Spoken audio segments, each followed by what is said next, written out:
If you want to make your SurveyMonkey surveys easier to read and more professional, adding subheadings is a simple trick that makes a big difference. In this video, I'll show you exactly how to add subheadings in SurveyMonkey step by step, and I'll also show you how to style them so they stand out nicely. If this tutorial helps, please hit like and subscribe for more easy software guides just like this. Alright, let's get into it.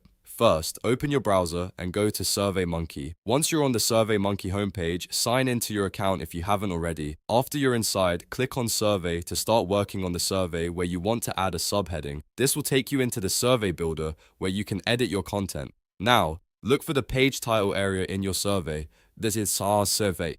This is where you'll place the subheading text. Click on the page title field and then type the subheading you want to add.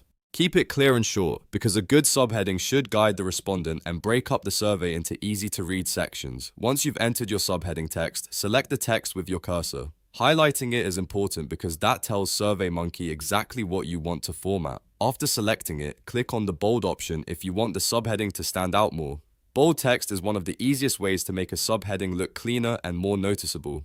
If you want a softer or more styled look, you can also click on Italic. This is optional, but it can help the subheading feel a little more polished or visually separate from the rest of the content. Depending on the style of your survey, you can use bold only, italic only, or both together if that fits your design better.